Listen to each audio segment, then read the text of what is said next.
계속 저 카메라만 의시하면 될까요? 네, 그리고 카메라 중심으로 좀 부탁드리고요. 네, 그러면 이제 싸움 주셨죠? 네, 송정호 선수 인터뷰 시작하겠습니다. 네, 손종호 선수 공통 질문 드리겠습니다. 대회 준비 과정은 어땠나요? 저는 우선 이번 아시안 게임이 세 번째 출전인데요. 그 두 번의 아시안 게임이 너무 좀 많은 경험을 저는 얻었고요.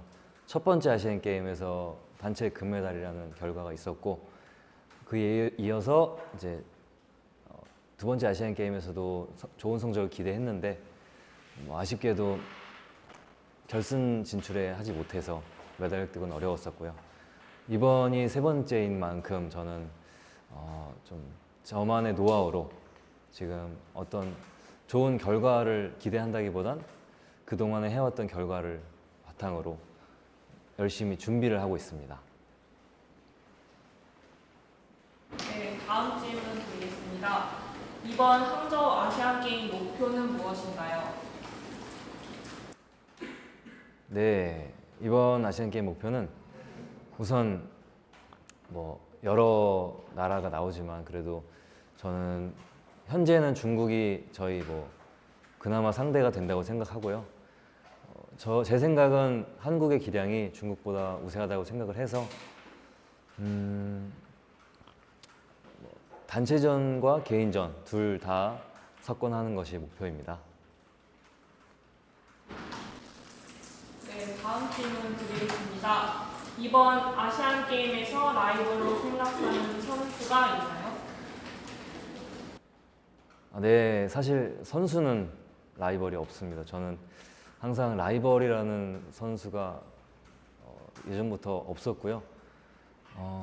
누구를 이기려고 시작을 하면 그 사람을 이기면 좀 그 다음 단계를 또 사람으로 설정해야 되는 게 선수로서 약간은 좀 다른 방향을 가고 싶어서 저는 제 자신이 라이벌이라고 생각합니다. 네, 다음 질문 드리겠습니다.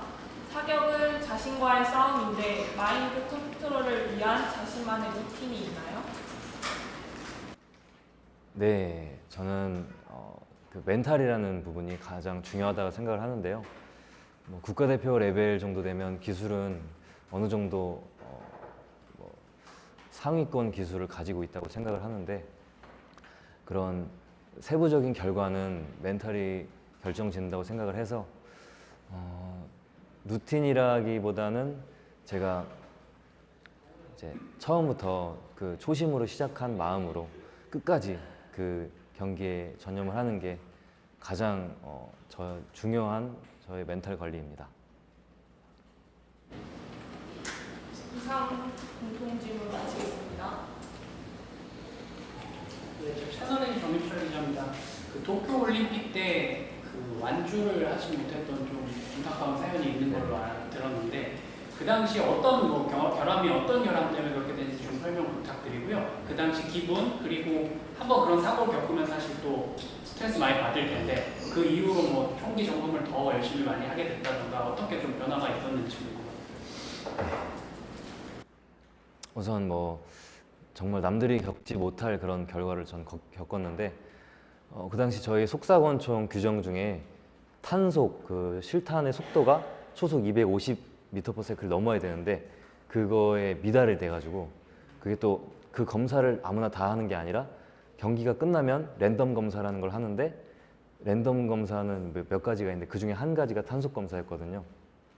근데 뭐 누구나 걸릴 수 있는 그런 랜덤 검사라서 항상 준비를 해 놔야 되는데 제가 그 당시가 한여름이었고 저는 뭐 그 당시에 총기 관리를 알고 있다고는 했지만 좀 소홀했던 게 그 총열이라는 게 되게 짧고 되게 작은데 그게 더운 여름에 저희가 연습량도 많고 그리고 속사권총이다 보니까 빠르게 쏘고 빠르게 많이 쏘다 보면 그게 열 변형이 좀 올 수 있어요.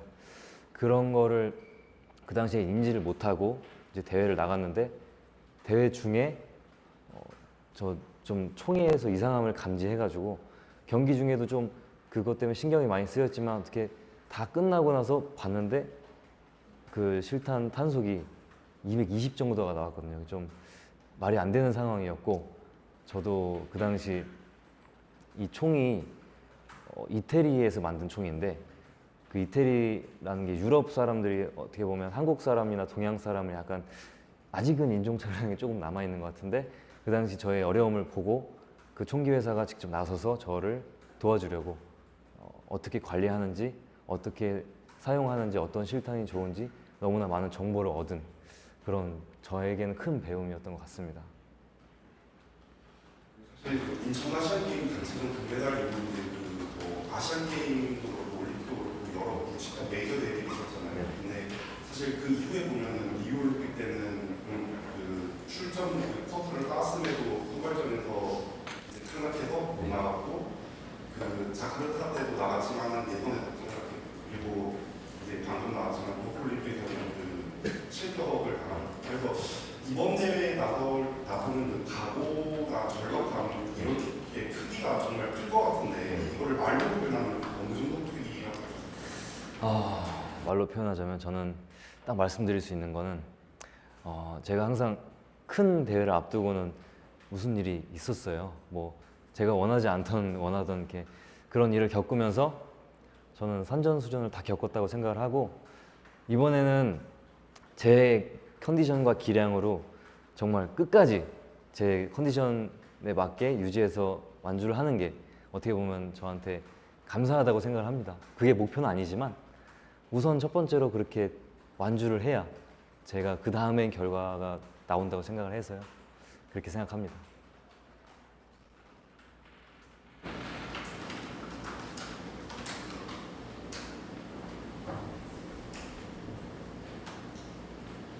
조선일보 김용준입니다. 아까 처음에 이 세 번째 나선 아시안 게임에서 나만의 노하우를 잘 해보겠다 말씀을 하셨는데 그게 어떤 걸로 말씀하시는 건지 나만의 노하우. 우선 아까 잠깐 나온 내용이지만 장비 관리가 우선 당연히 우선시 돼야 되는 부분이고 그 다음에는 저의 그 멘탈 관리 그 다음에 끝까지 경기를 마무리할 수 있는 그런 체력 관리 이 정도가 가장 세 가지가 중요하다고 생각을 하는데요. 그 중에 저는 가장 경기력에 영향을 미칠 수 있는 건 멘탈이라고 생각을 해서 제가 그동안의 경험을 바탕으로 노하우를 쌓았지만 그 경험들은 어쨌든 지난 결과이고 저는 누구보다 많은 실패와 그런 경험을 가졌지만 그래도 계속해서 기회가 주어지는 것에 저는 감사하고 그리고 지금 기회를 놓치지 않고 또 정말 이번 제가 출전하는 아시안 게임에만 매진해 볼 생각입니다.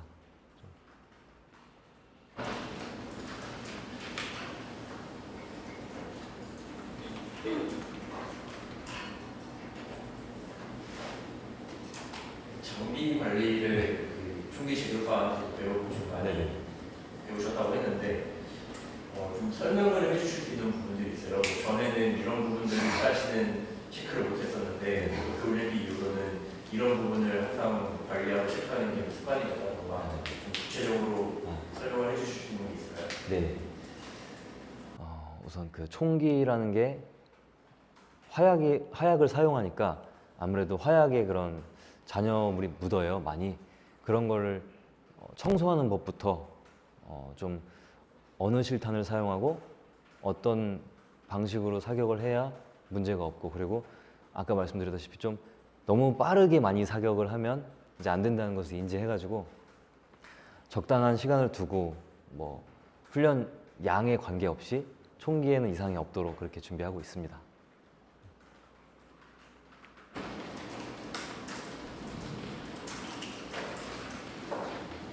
연합뉴스 TV의 박주입니다. 아까 라이벌은 따로 없다라고 말씀을 하셨는데 그래도 좀 눈여겨보고 보이는 선수라든가 좀 모니터링 대상이 되는 그런 선수가 있다면 또 어떤 선수가 있는지 그 선수의 특징을 좀 어떻게 분석하고 있는지도 좀 들어보고 싶습니다. 네. 우선 바로 직전 저희가 2주 전에 출전했던 세계선수권에서 저희 종목의 중국 선수가 결선 세계 신기록을 세웠어요. 그 선수 이름은 리웨홍이라고 나이는 저랑 비슷하거든요. 89년생인데 그 친구가 되게 중국이라는 나라가 인구도 많고 그 안에서 국가대표가 되기도 힘들고 그만큼 국제대회를 연속으로 출전하기도 힘든데 그 친구는 한 10년 이상을 연달아 출전을 했고요. 그리고 사실 그전에 눈여겨보지 않았지만 이번에 제가 또 그 친구가 결선하는 모습을 현장에서 봤거든요. 그 모습을 현장에서 세계 신기록을 세우는 모습을 보면서 저 친구를 이겨야 되겠다는 그런 생각보다는 이게 나올 수 있는 점수구나. 이게 세계 신기록이라는 게 뭐 이렇게 실천하다 보면은 달성될 수 있구나라는 걸 느끼고 또 그런 모습을 보면서 영감을 많이 받았습니다. 그래서 이번에도 그 친구가 출전을 하는데 라이벌이라기보다는 그래도 저희가 이겨야 되는 대상은 맞는데 조금 그 한편으로 간직해서 저희만의 승부를 볼 생각입니다. 한결의 기자입니다. 눈매가 날카로운데 시력이 궁금합니다. 그리고 성격도 활발해 보이는데 대표팀 내에서는 혹시 분위기 메이커 역할을 하나요? 네, 제 시력은 우선 약간 현대 기술을 이용한 눈이고요. 네, 라식을 했고 성공적인 케이스입니다. 성공적인 케이스로 좀 잘 돼서 지금 시력은 1.5 시력이 나옵니다. 양안타. 그래서 특별히 렌즈에 도수는 안 넣고 사용하고 있고요. 그리고 제 성격은 활발한 편이고 MBTI로 따지면 E입니다. 되게 거의 90% 이상의 E인데 대표팀 내에서는 저희가 사실 속사권총이라는 종목이 상대적으로 조금 많이 활발하고 뭐 말도 많고 좀 총소리도 크고 막 그러다 보니까 좀 시끄러워요. 그 중에서도 뭐 같이 덩달아 시끄러운 편입니다.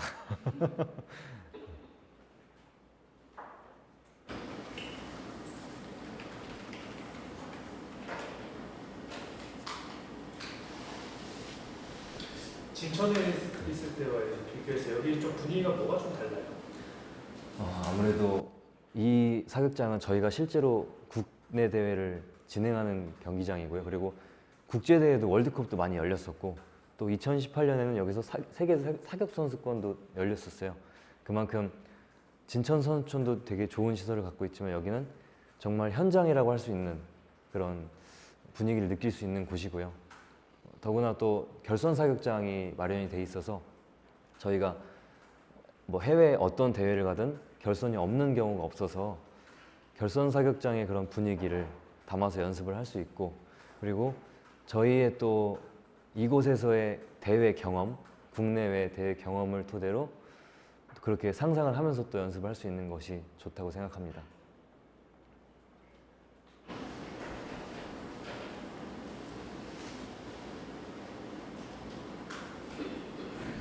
아까 김보미 선수께서 네네.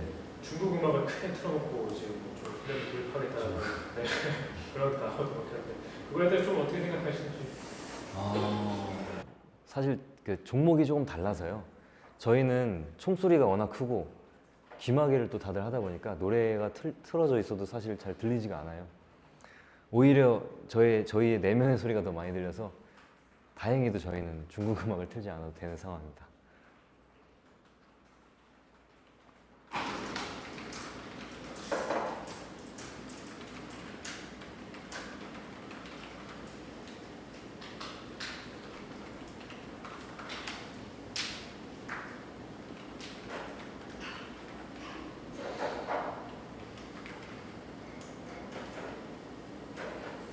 혹시 마지막 질문 있으실까요?